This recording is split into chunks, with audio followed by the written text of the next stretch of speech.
Well, good morning, everybody, and welcome to the Coaching Cafe, or it might be afternoon where you are.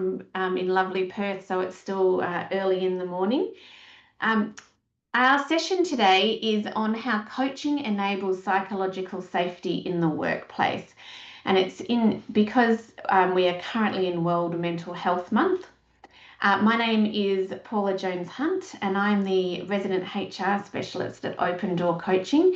So it's my pleasure to take you through this coaching cafe today. So as we begin, I would like to acknowledge the traditional owners and custodians of the lands on which we meet today and their continuing connection to the land, waters and communities of Australia and the lands from all around the world upon which you might be joining us. And we pay our respects to them and their elders past, present and emerging, and elders from Indigenous communities from around the world. All right, so a little bit of a look about what's on our agenda today. So it's World Mental Health Month.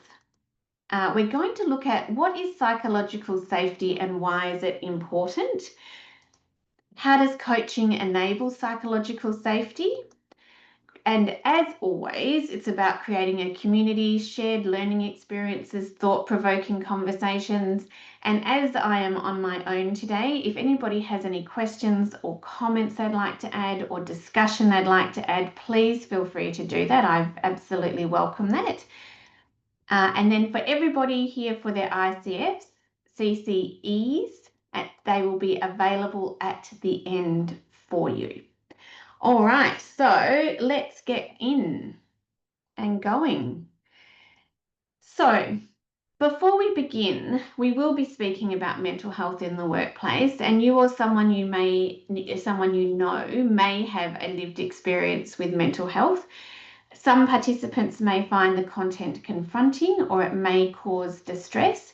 If someone you know needs support, there are a range of places that you can go to get assistance. So there is Lifeline, and the websites that I'm giving are in Australia, but there are the same websites around the world. So you can go to Lifeline, Beyond Blue, the Suicide Callback Service, or if it is a life-threatening condition or in that moment, then if your life is in danger or the life of someone you know is in danger, please call 000. Okay, and if anything we talk about, if you need to debrief with me after the session, then please reach out to me because I will be available. Okay, let's have a think about where we're at. So Friday the 10th of October marked the World Mental Health Day for 2025 in Australia. So the World Health Organization states that World Mental Health Day is an opportunity to raise awareness of mental health issues around the world and to mobilize efforts in the support of mental health. One of the influences on mental health in the workplace is psychological safety, and that's why we're doing this session today. So last week we talked about the barriers. So what's the reasons that people don't seek assistance from when they have a mental health concern? And today what we're going to talk about is the influence of mental health in the workplace, the connection to psychological safety, and then the connection of creating psychologically safe workspaces through coaching. It's a big mouthful today, isn't it? All right, so what is psychological safety? So psychological safety is the shared belief that it's safe to speak up, share ideas, ask questions, and admit mistakes without fear of judgment or repercussion. And it's the foundation of healthy, high-performing teams. So when I think about safety, I remember lots of conversations that I had with my dad. So my dad was a tradie, a glazier, and when he started working in the glass industry, there weren't a lot of rules around safety. And as the years progressed, more safety rules came in. And he always complained about the safety rules, It's and it was more about the fact that it made it a little bit more difficult to do his job. So he thought he always thought the way that he handled the glass or how it worked, by making him wear a hard hat on work sites, that made it hard to carry the glass. So he always talked about it in this space of making it more difficult. But I always think about safety when we talk about safety in the workplace, is we want people to go home and not have been hurt at any point during their workspace. So when all the OHS laws came in, it was about thinking about it from the perspective of this is making sure that people don't get hurt, that they come to work and it's a safe environment for them to work in from a physical perspective. So when I talked to my dad about it, I used to say, think about it, that we want people to come home in the same way that they went to work. And in order to do that, there's these laws that have come into place that help create that safe environment. And then I can't remember the exact dates, but then introduced into the Occupational Health and Safety Act was workplace bullying and harassment, which was the first step around psychological safety from that perspective. So it was about making sure that it was acknowledging that from a safe perspective, that if someone is doing something to somebody that makes them feel uncomfortable, that makes them is contributing to a mental health concern, that we stop that and we make sure that that doesn't happen in the workplace. So that's so when the workplace bullying and harassment came in, that was sort of the first acknowledgement that safety is not just about the physical well-being, it's also about that mental well-being. And then the psychological safety is that next step, because what it's saying is it's not just about someone being impacting someone else's mental health. It's about creating a space that enables us for you to speak out, share ideas. And Brett said it in here. In fact, it's not just safe, it's actively encouraging for the benefits to solutioning and learning. And I agree that in actual fact, it sits at the core for Open Door, because it's about creating a space where people grow and develop and can be their very best. So if you want to create a space for people to be their very best, you would want them to be able to speak up. You want them to be, if you think about from the grow model, sharing ideas is all in that options space. Asking questions is what we're doing. And without it, you really restrict the type of environment that you're creating in your workplace. So diversity, if we think about diversity and inclusion, it all sits in this creating a psychologically safe space where people with different ideas, with different ways of doing things, feel free to present those ideas. Now, in a psychologically safe workspace, it doesn't mean that all ideas that are raised are accepted. Again, I sort of go back to my HR hat with this one around, in EBA negotiations, there's a requirement for consultation. So consultation says we go and we ask people to contribute and to put forward their ideas, and then and everything is considered before a decision is made. So for me, in this space too, in that psychological space, it's not that everybody's idea is going to be the winner.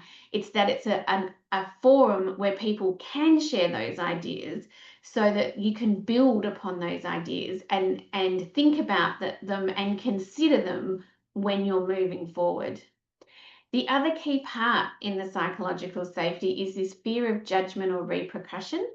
So it's the idea that you can present a different opinion, or you can raise a concern or something that's not working for you and not be worried that it's going to mean that you don't get a promotion, or that you don't get considered for things, or that you at the very basic level is that you won't be able to keep your job because you raised And if we add, so if you think about the whistleblower act that is in effect as well, that is that you can be a whistleblower without fear of repercussion. This psychological safety is really just presenting it in a way that says we want people to bring their ideas and their difference and their innovation to the workplace so that we can help people to grow and develop.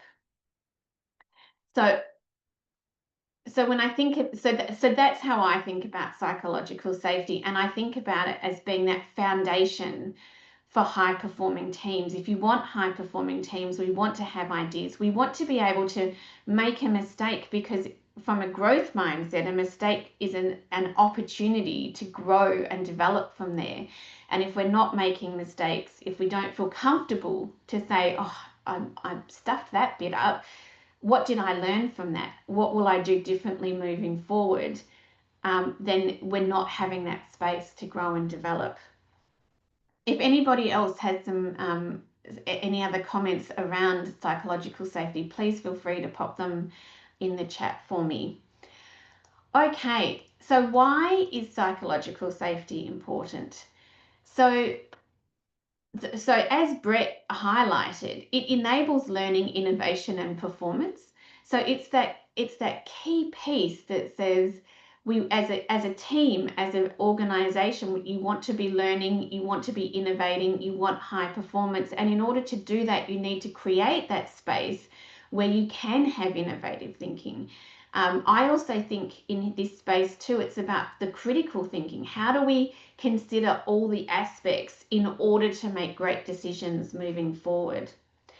Chris has added, it makes the leader's role much easier. I love that you think that it makes the leader's role much easier. I often hear managers say, oh, it makes my job harder because I have to think about all these things.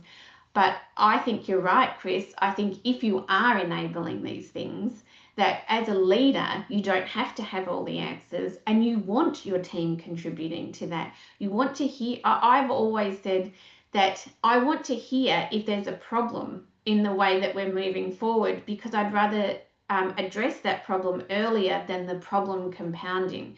So from that critical thinking space, we want to know what might not work. We want to know what we haven't thought about. What have we not considered in this space? So that you are addressing that before it gets bigger, it becomes a bigger problem. We also know that psychological safety is important because it supports mental health, engagement, and well-being. And we know that people who come to work and feel like they are connected to the organisation and are engaged are more likely to be higher performing. And in that, so nobody wants to come to work and think to themselves, well, I won't put my hand up and make a suggestion for something because it'll just get dismissed immediately. And so then I won't give my ideas. But then there's this little resentment that builds and grows in that space. So we don't want that space. We want open, honest. The word I like too is robust conversations. Because when you're having robust conversations, they are respectful, presenting different ideas and different approaches or different concerns or issues. And in order to do that, the person needs to feel safe enough to have that conversation. And so creating that psychological safe space is really important. And interestingly enough, the coaching mindset creates safety. So when we think about it from that coaching perspective, the coaching space, the goal of coaching is to create a space, a safe space for someone to think through their thoughts. And so bringing that coaching mindset to the workplace enables that and helps to create that safe space. So how coaching enables psychological safety. So I really loved this image, and I'm sorry for those who are listening on the podcast, but I'm going to explain this image for everybody.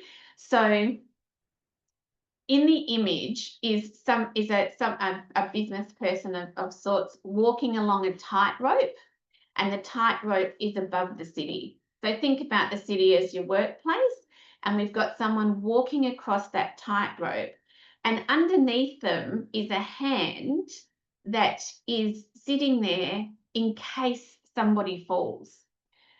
And for me, that's where the coaching sits in there, because coaching is that space that allows you to think about, even if you wobble on the tightrope, the coaching is there to help you correct and move you forward. And that hand is creating that safe space for you to think through what's happened or what's going on, and helps make sure that if you fall, you don't fall too far. You ought only fall as far as the hand. So I like the idea of that hand sitting there, and that coaching is that beautiful space that allows you to make a mistake but not fall too far, and to make a mistake and have someone be able to help you get back onto that tightrope. So how coaching enables psychological safety, if we think about our core competencies, so there's trust, so it builds confidence that it's safe to share openly.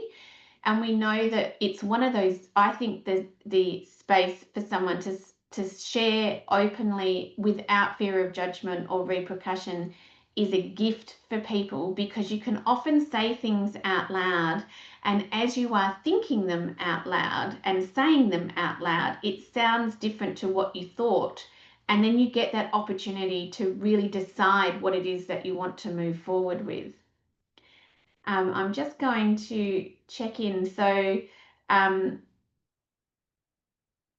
John asked the questions, how do leaders balance productivity versus creating a psychologically safe environment? Chris added in that there's no versus. People who feel psychologically safe are much more productive, and he can vouch for that, it works.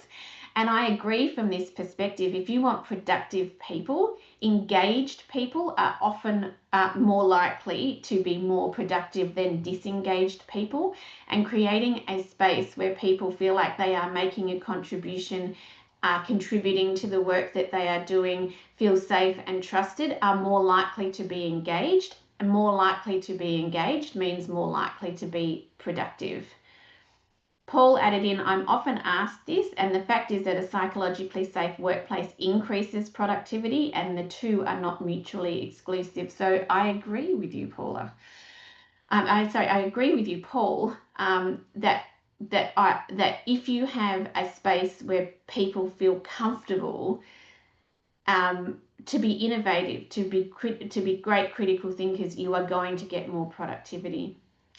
Google's Project Aristotle is a great place to start to understand the cultural and productivity benefits of psychological safety, and Sonali has popped in a link there for everybody. So, and if you're listening to the podcast, it looks like it links to New York Times, and it's what Google learned from its quest to build the perfect team.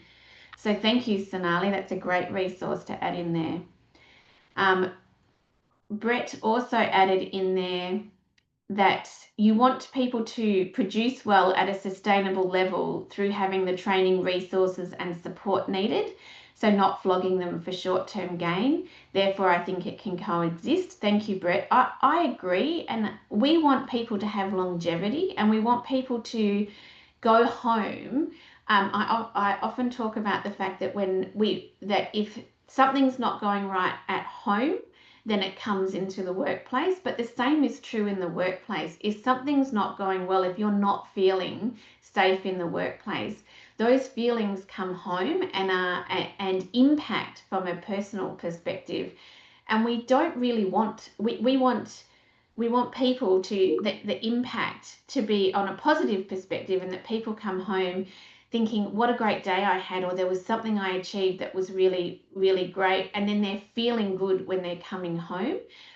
So, and we don't want burnout, which we know is a really big problem, and that it, from a mental health perspective, is one of those really, is where work can really impact someone's mental health from that burnout and fatigue.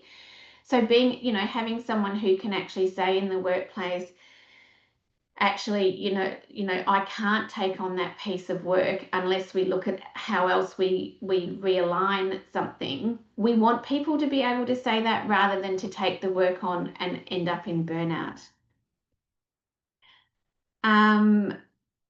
So also the question, how does one create psychological safety in his or her team when the higher ups are creating an environment opposite to a psychologically safe space in the organization? This is a really great question, because sometimes there's bigger organization and then there's team environments.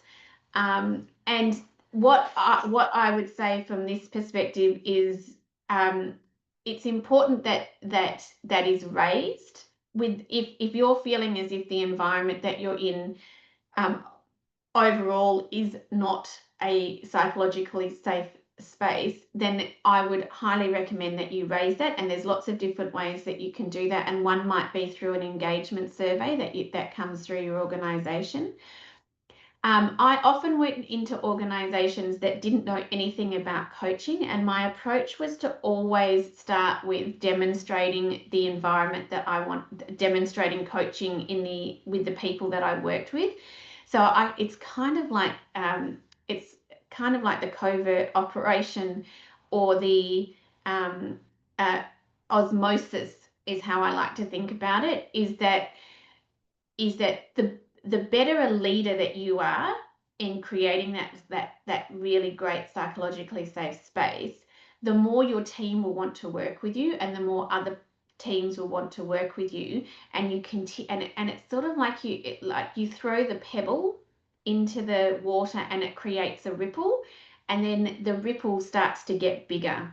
So if I'm in a space where it's not, people aren't used to coaching, or if I was in an environment that I didn't think was inviting a psychologically safe space, then I would start with leading by example and doing the things that I know that will work, and then that leads other people to come along with you. Not easy, I won't say. It's not easy, but it's definitely something that you can impact. So for me, it's about, how do I make changes? How do I make an impact? How do I create a space that's safe for my team? Now, if you're in the space and it's not safe for you, then there's some other questions you have to think about. And Chris agreed with me. I'm doing all right today. Chris said it's a snowball effect in changing culture, and even if your senior management isn't behind you, you as a manager or leader can still nurture it. And I absolutely agree with that one. And Paul added, I've worked in environments like that. I found all you can do is lead by example and create the conditions within your team and protect them from the noise above. It's hard and creates pressure on the team leader, but that's how you demonstrate that it works. So thank you everybody for joining in with that one. I'm just going to add, there was one in here where the drive from the top is to shift the culture to psychological safety. There's a whole government directive that outlines principles for positive performance management and leadership, of which psychological safety is a key part. So I hope there's lots of answers in there for you, or at least ideas. Victoria has also added that the research she has done is employee silence and voice space, specifically junior doctors and early career academics. And junior doctors in particular are more or less unable to speak up, certainly about their working conditions and even patient safety. Medicine is a closed and competitive shop, and their main motives are fear for retribution and reputational and career damage. It's similar in academia without the life and death implications. So it's a tough space. And if we think about how organizations were previously designed, it was very hierarchical. And it said that if you're at the top, it's a bit like, I don't know if you've ever seen them or read the book Matilda by Roald Dahl, but in the movie there's a section where the dad is saying, I'm big, you're small, I'm right, you're wrong. And I think about those old hierarchical systems in that perspective. It's like, if I'm at the top, I'm right, and everyone else below is wrong. But what we know in the current in the current thinking is that a flat structure where everybody can present ideas actually creates higher performing teams, and it's how we move to that space. Okay, so how coaching enables psychological safety is in that trust. So it builds the confidence that it's safe to share openly.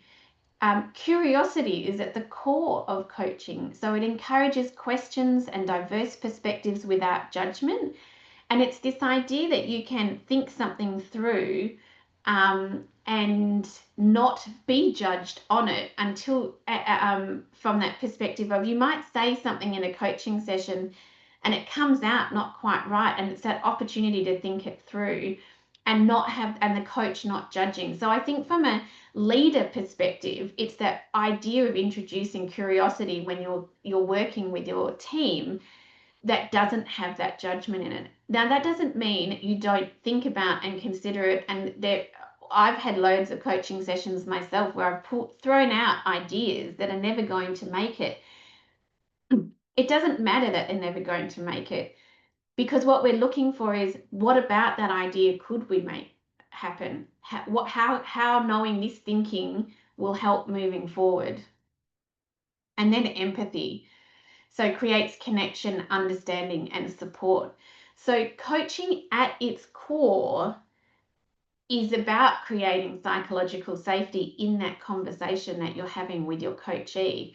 So now it's about, how do we take that further into the broader workspace and create that space, that psychologically safe space within the organization? How do we make team meetings inclusive? How do we consider all of the diversity before making decisions? How do we think about how that will work? How do we create a space where people can grow and develop without fear that if they make a mistake, that's the end of the story for them? So that's how coaching enables psychological safety.